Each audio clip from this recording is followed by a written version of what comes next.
Okay. Uh, Welcome to Bastions and Basilisks. This video will be on the Druid class. My name is Brandon Wynn. My name is Kalvin. And yeah, welcome. So, like I said, Welcome. it's Halloween. Let's be spooky. Since we're on the Druid, I actually somewhat have a couple of class ideas for this one that I enjoyed making, but never actually got to play. Anyways, the class features on the Druid. You start off with 1d8 for the Druid level for hit dice, and that's all just at higher levels. You get for proficiencies for your armor, it's light armor, medium armor, and shields. Druids do not wear armor or use shields made of metal, which makes complete sense given, you know, the entire nature aspect of things. Their weapons. Metal is nature. It's natural. I guess it's like forged metal. It's a bullshit old, like a thing from first edition that they just haven't gotten Never got rid of. Yeah. Oh, that makes sense. I could see like natural occurring metal being a thing, but forged metal, it kind of, I mean, is weird. It's still natural. Like that's yeah. It just depends. Like I usually ignore it because it makes no sense, but it's for some of those people who just want to be rules as written type of. No, yeah, no, I know. Weapons for proficiencies are clubs, daggers, darts, javelins, maces, quarterstaffs, scimitars, because there's no H, sickles, slings, and spears. Their proficient tools are herbalism kits, and their saving throws are intelligence and wisdom. You get to pick 2 of these skills for your proficiencies. There's Arcana, Animal Handling, Insight, Medicine, Nature, Perception, Religion, and Survival. And of course, almost everyone picks Perception. You kind of need that. Especially with the Druid, whose primary stat is Wisdom. Yeah. You get to learn Druidic, which is a secret language of the Druids. You can speak the language and use it to leave hidden messages, which, in my opinion, is kind of like thieves can't. Like, you can leave messages and stuff. Like, it's going to take forever to decipher, but it's actually I would say it's actually more...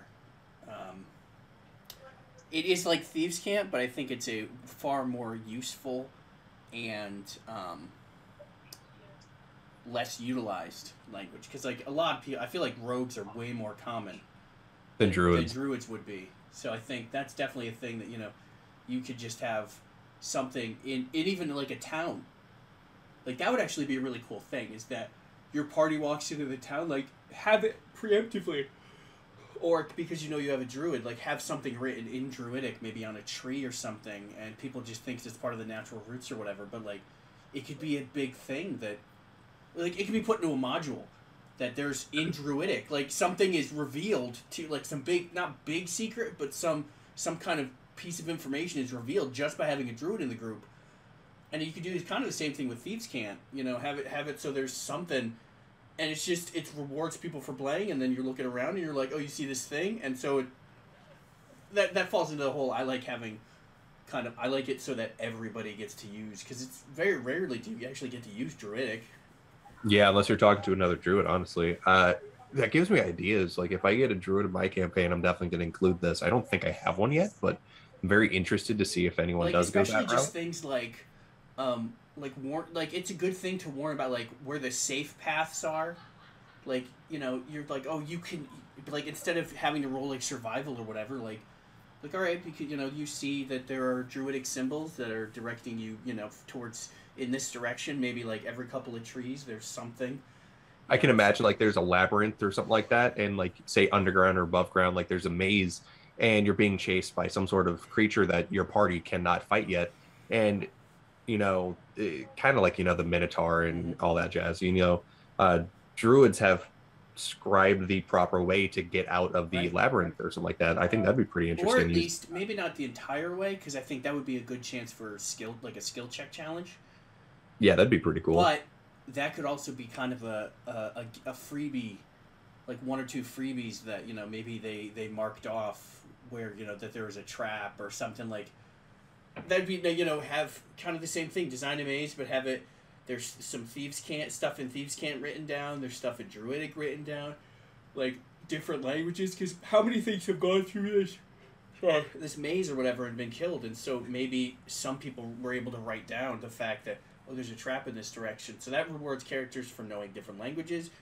Thieves can't, Druidic, like, and I love the idea of making it a skill challenge. If it's a chase, if they're just kind of exploring, then you don't necessarily have to make it a skill challenge. But Exactly.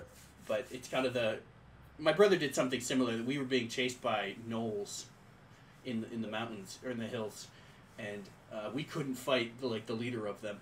So we were running, and he essentially had us do skill challenges to try to escape, because they don't need to sleep. They can go for days without stopping. So Yeah. But yeah, the cool thing is that it does say that other characters can spot Druidic. It's just they can't understand it without the use of magic. But it's a DC 15 Wisdom or Perception, to be more specific, check, which is, in my opinion, really cool dealing with all this, because you might not understand what the language is, but you're like, oh, that's definitely seeming like it's some sort of written language. actually, that would be I didn't realize about that, being able to decipher it with magic. God damn it. Oh, comprehend languages. That makes sense. I thought it was detect magic. That I know how to read that. But yeah, that would be a thing that, once again. So that's a thing that you could do something similar with Thieves Can't too. But I don't think that's specific. I don't think it says that specifically. I don't care right now. But if there's a wizard, if somebody has comprehend languages as well, that's another thing that it's just rewards players for taking non-combat based spells.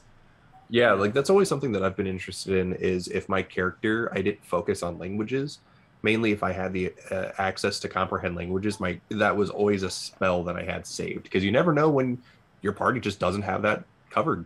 It's something that I found interesting. Or a warlock who has the Eyes of the Rune Lord. It's also true. Or no, Eyes of the Rune Keeper. It's one of those things that it could be helpful. Anyway. Yeah. And then it goes down to spell casting, which you get, your cantrips. I'm pretty sure most people understand how the cantrips and preparing spells and stuff like that works. It's not that difficult to take. It always took me a little bit understanding how to get it, but after a little bit of rereading, I get it. It will explain it way better. It'll make more sense to a person for a person to read it themselves, because we could read it and then somebody will be like, I don't get it. So it's always better. Spellcasting is always pretty much the same. So if you know it in one of the other classes, generally it's the same. It's just It's just your spell prep is different. The spell prep's always annoying. So, but let me see. Yeah, I thought so. At second level, you get Wild Shape. Now, this is based off of your path and everything. It depends on what level CR creature you get to turn into. But there's a general leveling for, I think, what is it? The one that gets you, I think Circle of the Moon allows you to turn into more powerful things. Yep, up to 1/3 of a CR, up to 1/3 your level. Yeah. So otherwise, I think they all stay within the normal chart of being able to turn up to a level 1, I think. Yeah. Which, pretty interesting stuff. I actually enjoy playing the Circle of the Moon, but I eventually want to do Circle of the Spore. But pretty interesting stuff. You get to turn into these creatures. You get to remain intelligent and be able to think freely, unlike, certain other types of related stuff like lycanthropy, where you'll turn feral and stuff like that, depending on if you turned willingly or not. Blood Hunter. But, you get to turn into it depending on your... I forgot the word again, archetype. And these things are actually really cool. You get to mostly keep your statistics. You get the attacks and the abilities of those creatures. And the cool thing that I keep forgetting about this is you have hit points, basically temporary hit points of that creature. Mm-hmm. And you get damaged in that state, and then you go back to whatever your health was when you were a druid. So I've always viewed that as any follow-up damage continues on into your next yeah. Round. So so it is like temporary hit points.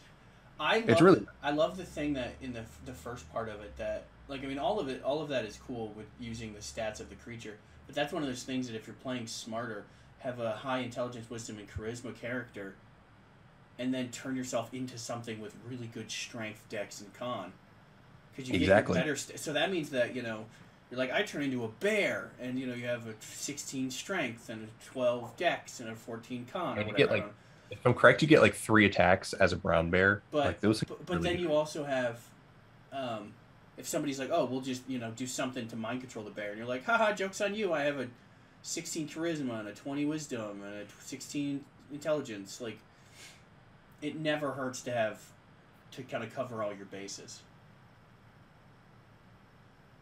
Yeah. Now, you can't cast spells within your wild shape, which makes sense because, you kind of, depending on how you run it, you need to speak, do the hand signs and all that jazz for the spells, but you do get to remain concentration on a concentration spell you already had.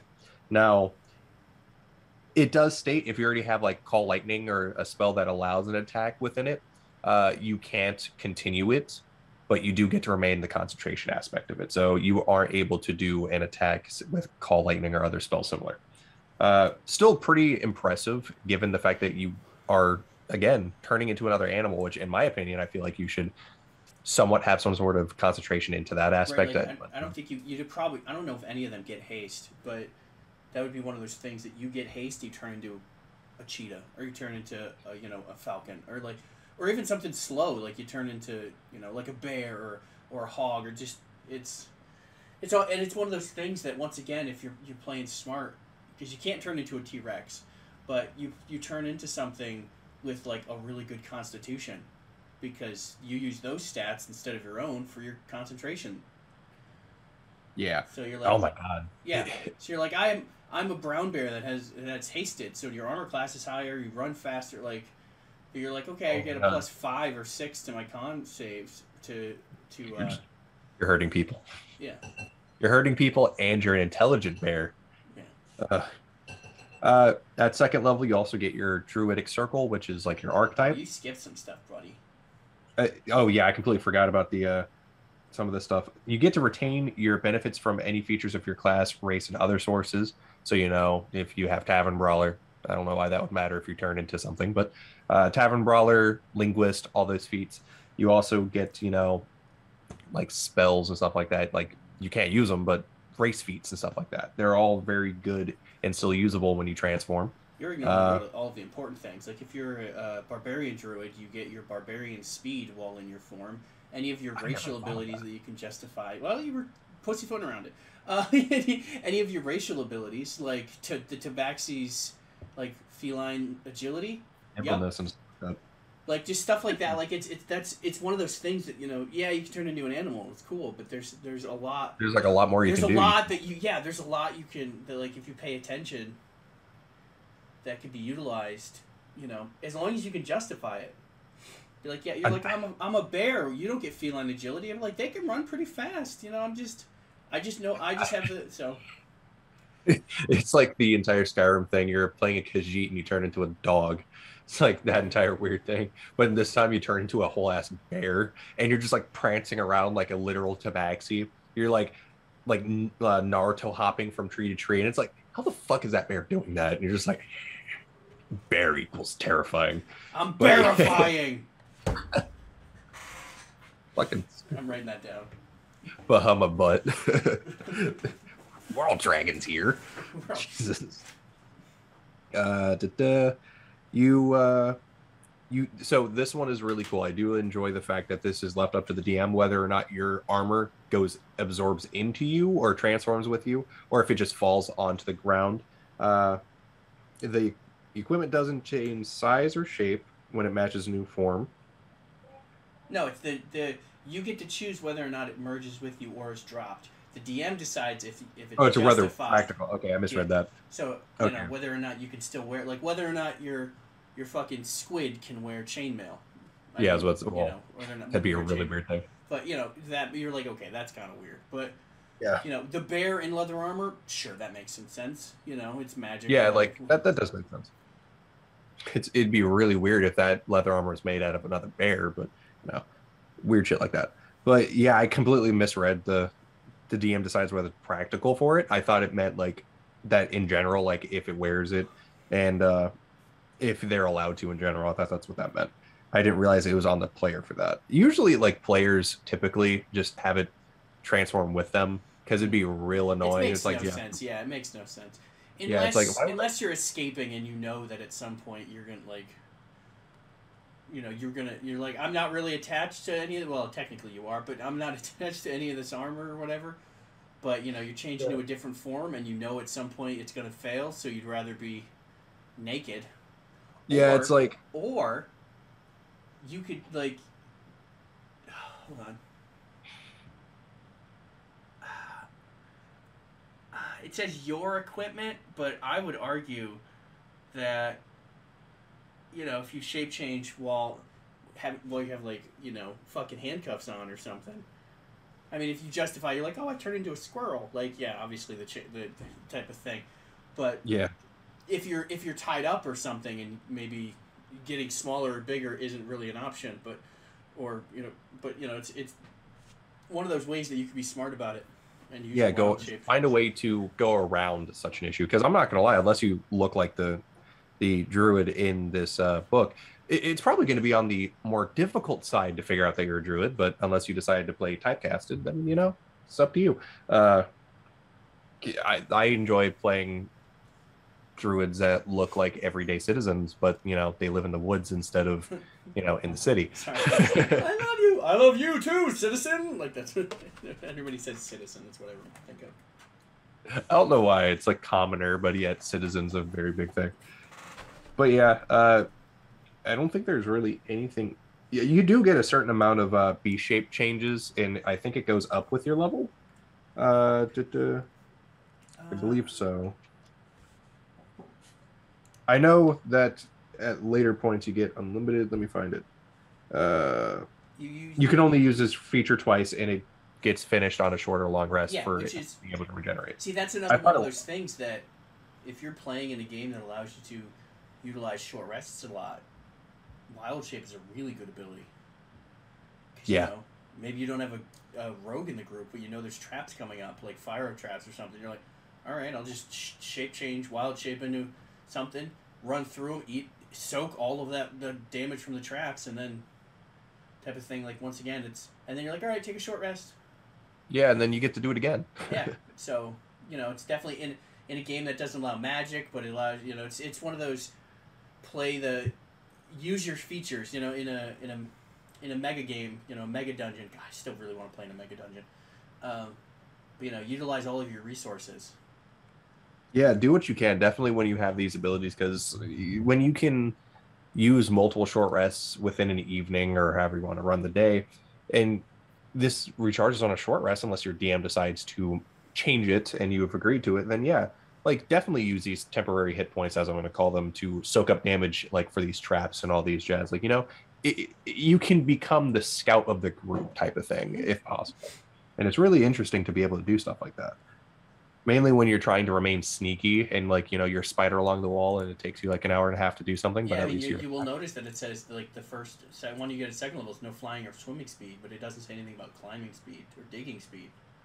Yeah, it's really useful. You can turn into a mole and just dig under traps, and then it explodes. Turn into a spider, and yeah, exactly. It's if you just turn into an animal in fights, then you are not using the ability to its fullest. Exactly. Like, there's plenty of things that you could work around this. Like, there's utilitarian aspects to this stuff, to where it's like, yeah, like I can't go under this door because it's locked, but maybe you turn into, like, say, a flea, go underneath it, shape change back, and then unlock the door from the other side, or you can see what's on the other side, see if it's worth it, and then go back under, and you could do so much stuff with that. Right. Obviously, you get the ability score improvements at 4th, 8th, 12th, 16th, and 19th levels. If I'm correct, this is like one of the least amounts of like just core class features, because there's only like 4. At level 18, you get Timeless Body. The primal magic that you wield causes you to age more slowly. For every 10 years that pass, your body ages only 1 year. Now, I can see this really going to effects for humans, because, they obviously age differently. Draconic related races, Dragonborn, kobolds, the shorter lived races. But even with like elves, dwarves, like all the races that live longer, they get to prolong their life even further. An elf or a dwarf is just ridiculous. A dwarf, if I'm correct, is like up to 450 years. An elf is like 350, and then 350. 700. It's something like that. It's Elf, it depends. Like I've seen. it depends on, because they have the whole thing that they don't really die of old age or something. But I mean, even just it's even doing a half elf or Azimir, because they live like 180 years, so that times 10, that's you're living almost 2,000 years. Yeah. I mean, while ignoring the maybe not that, because maybe you're 18 or 20 or whatever by the time you reach level 18 or whatever. But It's still really useful. Yeah, you're living for at least 1,000 years more than you're supposed to. Yeah, and that's if you don't magically die, and that's just at level 18th level, or level 18, not level 18th level. Uh, Also at level 18, you get beast spells. You can cast. Oh my god, I can't read. Sorry. Beginning at 18th level, you can cast many of your druid spells in any shape you assume using wild. Am I reading this wrong, or is this my brain not comprehending No, this? you're reading it right. Okay, it just doesn't seem right. You can perform the somatic and verbal components of a druid spell while in B shape, but you aren't able to provide material components. So, to what it sounds like, you're able to cast spells, but besides material components, you're like able to do stuff like that. Which ties in Pretty super useful. well with its level. Yeah, 20 it's ability. actually. I think that this should probably go in at a lower time, but they wrote it this way for a reason, probably for balancing related aspects. Because I think this would probably belong more at 14th level, to where it's like, hey, yeah, you kind of learn how to use spells, and it gives you something in between, level 2 and something that's class archetype related, Mm. But these are like heavily archetype related for druids. Then at level 20, you get the archdruid. You get to shape change as much as you like, kind of like how the barbarian gets to enter rage as much as they like and permanently stay in rage. Right. That's the cool thing.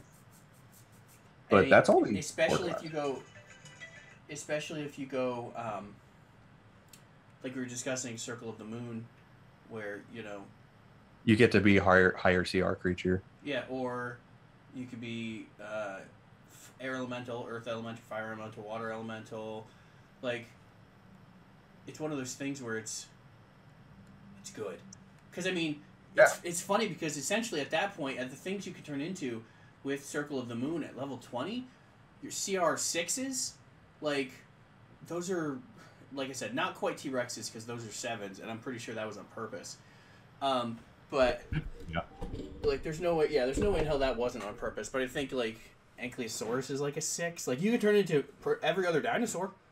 Like, you could turn into something with like 60, 70, 80 hit points, and then you just start going ham on things. You get hit, cool.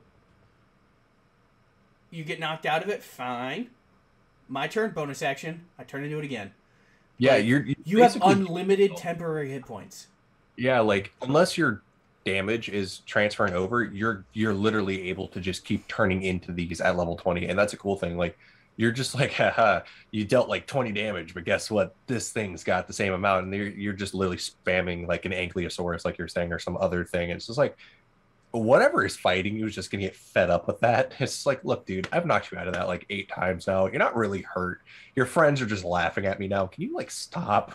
This was fun, but it's not anymore. That's kind of like how I'm looking at it.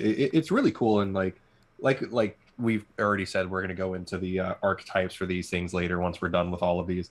But I'm really excited to get into Circle of the Moon and just like go through the list of whatever creatures we decide to write down for CR6s and below that you can turn into.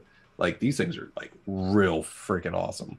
And after being able to play one for a couple levels, it's real cool because like there's the regular brown bear, then you turn into, I think, a polar bear, and it's slightly better, but at like 6th level or whatever the hell it is, I forgot what level I got to play up to. A brown bear is really dangerous, even though it has like an AC of like 13.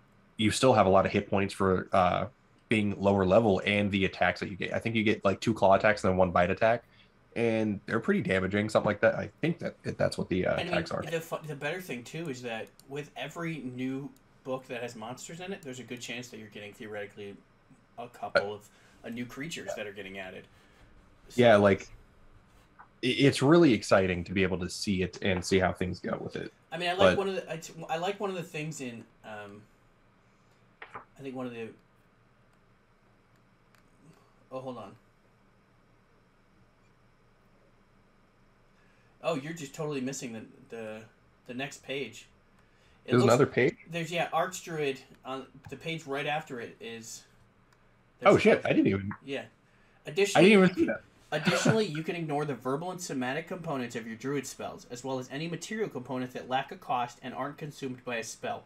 You gain this benefit in both your normal shape and your beast shape, which means that now you don't have to worry about material component spells either. Yeah, I didn't even see that. That's actually really... I don't think I ever did either. I only was like scrolling through and I'm like, wait, there's more than that.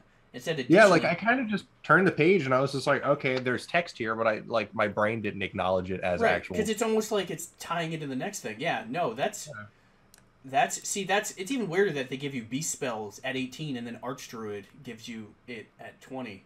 Like beast spells, I agree. Beast spells should be at a lower level. Yeah, like if you look at Circle of, I would almost, if somebody plays a druid in my game, I'll probably give him to it at 10 actually. Yeah, because it's not that I don't think it's that game breaking. It isn't. Because if I don't want you to cast spells in your animal form, even if you're a Circle of the bear or the moon, I just hit you a couple times and suddenly now you it changes nothing. Yeah. But yeah, like nice catch on that. I didn't even see that. Yeah. Fuck, I've never seen that before. So we both learned something. Yeah. But yeah, druids are super cool. I don't like playing druids, pure druids. I think because for me they don't have as much potential for my type of play style. That makes sense. Because I'm more of the the builder, the artificer, the wizard. I do research, I make things or start organizations, which I mean you can as a druid, but it almost always feels like I'm going to start this organization for animals or, stuff like that. Like you start a more humane, what is it? PETA? Isn't that like more a more... They're humane-ish. I think that they're just shit. You're just a less evil. You're more of we're going to take care of animals and try to rehabilitate and find better homes. And it's even more justified in a D&D setting because it's not like you're just... Somebody has a pet tiger. It's somebody has a pet tiger that they're making kill people, or that they're making fight other monsters, or, so. That gives me fucking Fallout New Vegas vibes because in Fallout New Vegas there's the Thorn where they're pitting animals against animals, humans against animals, and stuff like that. And you can partake in this, but that's what that gives me ideas of. It's like cage matches where this tiger or whatever. You got magical healing. But, imagine the mental scarring that these people have, that, these animals get, the distrust that they can have. I don't think that a animal will continue to trust its owner if they're consistently put in cage matches. Could there be a level of, victory that it can contain, pride? Yes, but I don't think it's going to trust the person that... Especially when you... what is it? It's considering that you have tangential...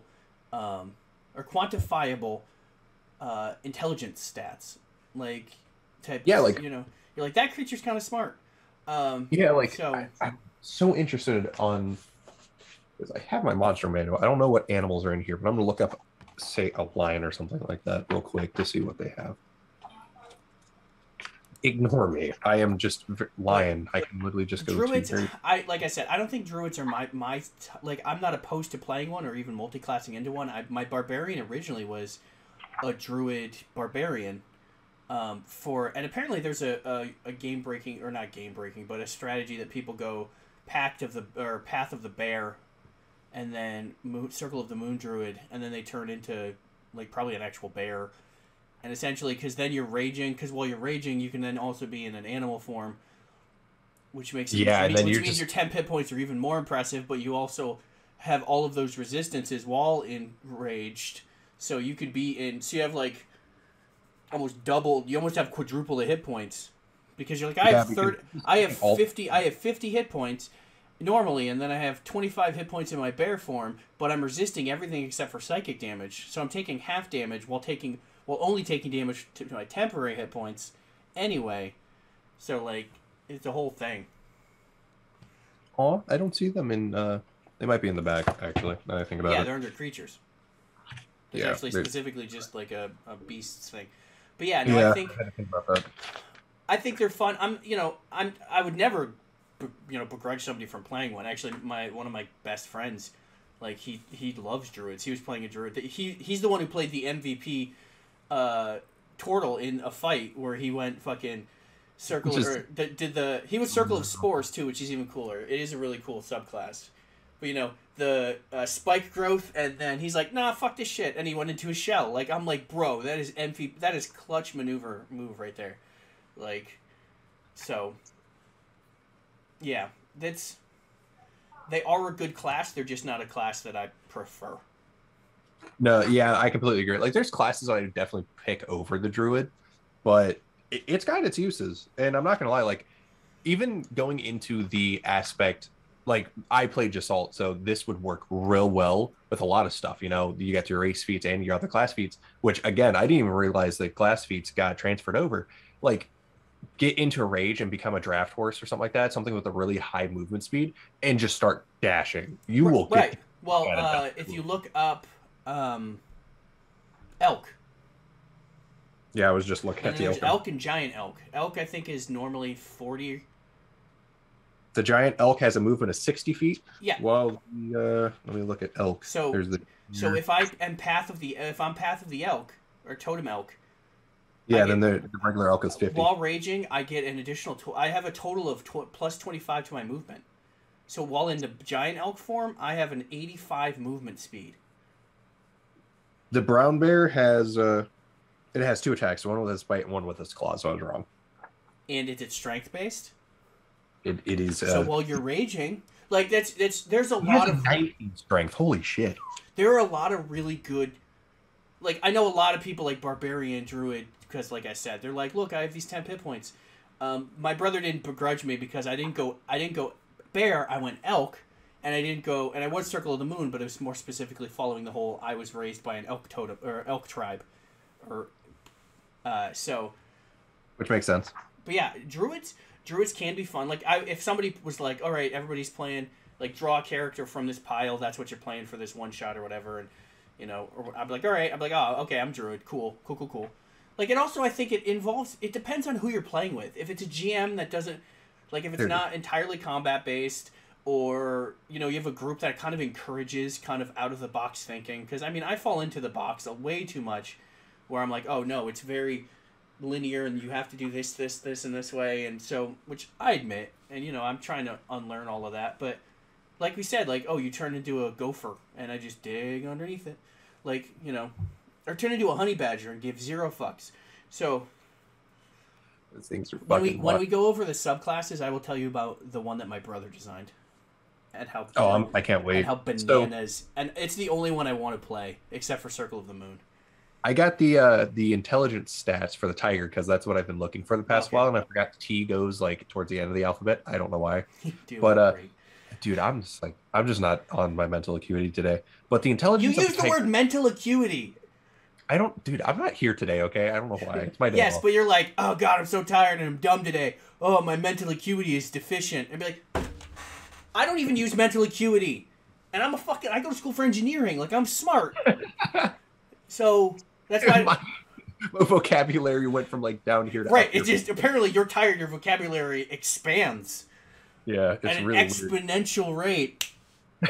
Let's just continue to upgrade. It's anyway, tiger. But yeah, the intelligence of a tiger is a 3, and I looked up saber-tooth tiger just to make sure. It's also a 3. The wisdom of a tiger is a 12. So these things remember very well, in my opinion. That's how I would have it. But yeah. So going back to the entire cage match thing with these animals, like, these things are not that stupid. Like, these things, to what I see, a lot of them have at least above a 5 wisdom, which I would take like anything above a 4. You remember things very like, not as best, but instinctually you'll remember something. Which even a 3 seems insulting considering.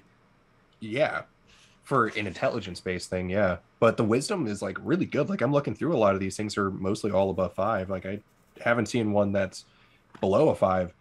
Like, these things will know if you're fucking with them for long periods of time. Like, you got a tiger in a cage match, it's going to learn pretty quickly. It's like, hey, look, this is my thing. You keep healing me, like unless this tiger has, I think, the awakening spell or something like that, Yeah. where, it's able to speak of it. Well, it's not going to be able to speak without a intelligence of 4, but, it to some degree communicate.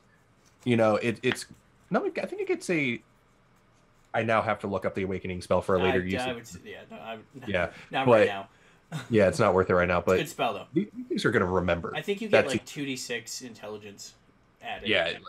Or your intelligence becomes 2d6, like you roll 2d6 and that's what it becomes, or something like that. I thought it just went to a straight 10. That's why I thought of it. No, I think you roll for it. I'm not sure. So you can make a. You can be like, I awaken you, bear, and then the bear's like, oh yes, indubitably, my mental acuity has expanded and an extra. He gets a but I'm so tired. Oh, I doth decree. And it becomes a bear merchant. It just starts walking around. I've got a selection of good things on sale, good stranger, sir. He stays away from other, he's like pure. It would be bearifying. That's gonna be a shirt now. I've already decided. I wrote it down. So when you make that shirt, I'm buying it. For sure. Noted. It's gonna have to be a bear in a top hat, like a fancy dressed bear. It's gonna be terrifying. It's the Winnie the Pooh. It's gonna be a bear. No, it's gonna be like a cartoon bear, but it's dressed up in like a scary Halloween costume. It's bearifying. Indubitably. But no, I would say so. What I dislike, because the intent of these videos is like what we like and dislike. I've already pretty much covered it, but I like the class. It is a very good class. It can be versatile. It really depends. Some of it can be boring depending on your subclass, but that also depends on what the GM allows. But once again, we'll get into those later. They have really good abilities. Their wild shape is a really, the fact that that's pretty much all they get tells you how good of an ability that fucking is. It's literally limited to what you can come up with. I'm not gonna lie, when I was playing Circle of the Moon, I only really wild shaped into something for fleeing. So it's like, okay, what can I turn into with a very fast movement speed to escape something, or is combat oriented? There's a couple times where I've thought about using, the scout related stuff that I was talking about, moving under a door as a very small thing or something like that. But usually it was in a sense of, oh, there's a lot of people around. You're probably going to get stepped on. And I was like, yeah, that's not a good idea. So because I don't want to get stepped on, have 3 hit points, and then poof, there's a huge ass human being right next to you. Surprise, motherfucker! But yeah, it's a good class, but for my playstyle, it's kind of boring to me. Like I said, I'm not saying I wouldn't play one. Definitely multi-class into it. Dip a couple levels because I enjoy some of the abilities. I mean, that's more tactical, but also strategic outside of combat. It can be a fun class. I just think in my head I want to build shit. Probably because my brain is focused on content creation and building things and engineering. So that's my only thing, is that it's kind of boring to me, but for certain people that's their shit. Yeah. So, and I'm no way am I going to begrudge somebody for wanting to play one. So that's kind of how I feel about the class. No, I completely get that. My friend Edward, he deep dives and comes up with all these really cool fucking abilities for, and not necessarily abilities, but ways to use classes. He's really good with that. And I've seen him make at least 6 different classes, or 6 different druids.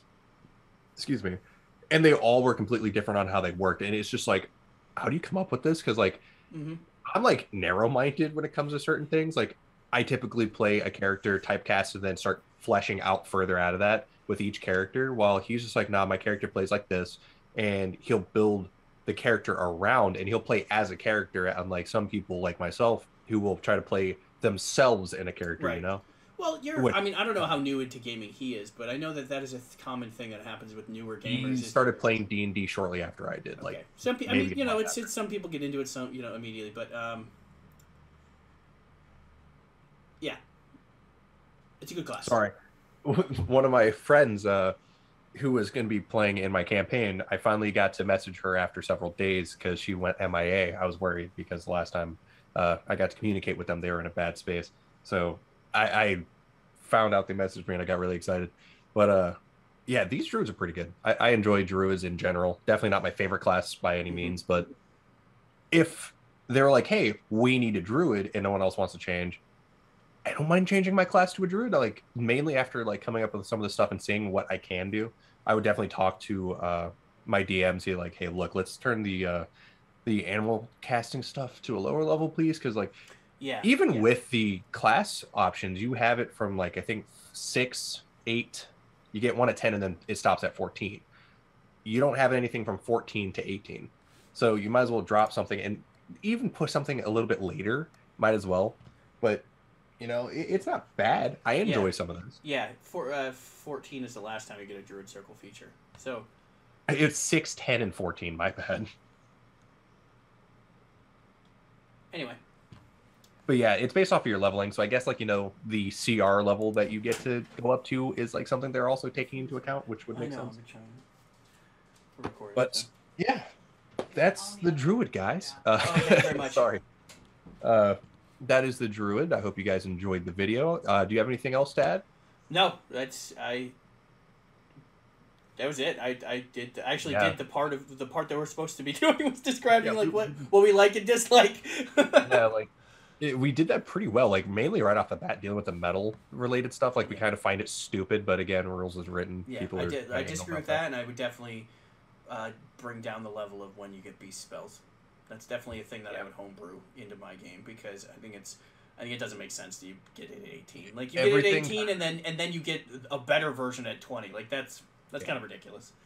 And everything's like kind of really reliant on, at least Circle of the Moon, I should say. Like Circle of the Moon is reliant on that CR related stuff because I haven't looked at anything else besides Circle of the Spores, and that was like a year ago, so I don't really remember it. But to what I've seen, like a lot of the stuff is very situational based off of certain archetypes within the archetype itself, and it's just kind of annoying. So it's like, yeah, let's try to switch this around a little bit to make it more appeasing, because it's like, yeah, unless you multi-class, it's like, it's like I got this new thing like within 2 levels, and you're just sitting here like, I'm level 5 and I haven't gotten anything, and then it's like, oh shit, I'm level 8 and I haven't gotten anything because it's 6, 10, and 14, right? And then from 14 to 18, it's like you're literally. I was just thinking, what if you played it? I know this is I was worried about my food, so I was trying to end it faster, but now it's on the oven, so I don't have to worry. What if instead of playing it like you turn into the animal, you play it more like Animorphs. You're the animal turning into a human. No, I wasn't even going that direction. That would be funny. That's what I went. That seems like White Wolf, like werewolves. Because one of the things in werewolves, you essentially are born as a wolf, and you turn into it. You can because one of the shapes you can turn into is a human shape. So you were born and raised as a wolf, and then can turn into a human. Or then there's the one where you were born in your war form. Oh, they're called menace. Anyway, we'll go over that. Maybe if I get you and Shan in the same video, we can have a discussion about. I'd have to have a new overlay though. No, damn it, I cannot remember her name. She has a magic amulet. She's part of the Justice League. She's in the DC universe. She's the one that has like the amulet that allows her to use the powers of animals. I don't know who you're talking about. I don't really pay attention to Marvel and DC anymore. Oh shit. The only person I'm thinking of is like the chick with the hawk wings, but I don't know. No, that's Hawk Girl. Vixen. I wanted to think it was Hot Girl, but like comics are literally just that boring. Like the hot black chick who can use like animal powers is called Vixen.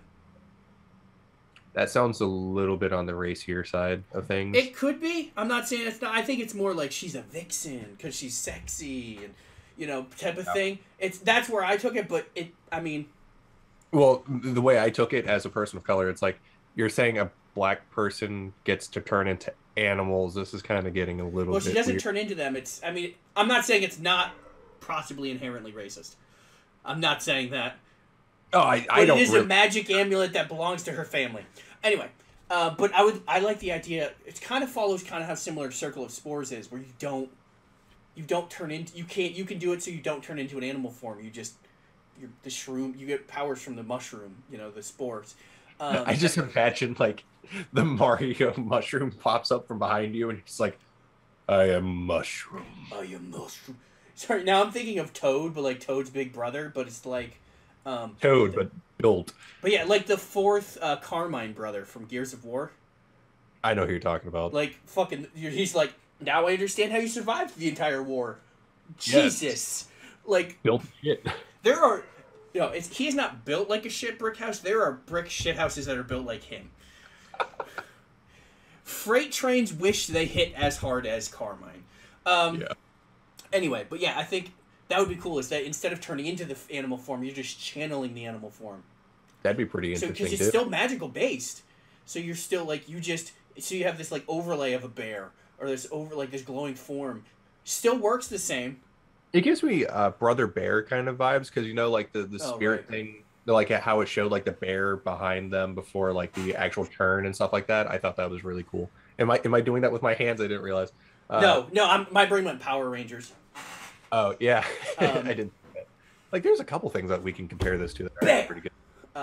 Like even with martial arts, like there's like the different versions of fluidity and stuff like that. The mantis, the way of the tiger, all that jazz. Like maybe you're really maybe if you were a monk druid, that would be an interesting combo. Where just like anyway, we're gonna that's a delve. We're gonna just keep fucking going if we don't. Yeah, we're gonna keep going into this tunnel, and the next you're gonna be spending 3 years uploading a 8K video. The video for the Pathfinder video was an hour and a half, so I'm not worried about it. Oh, I'm really excited to see how that goes because so much fun. I'll talk to you after this video, but anyway, I'm Kalvin.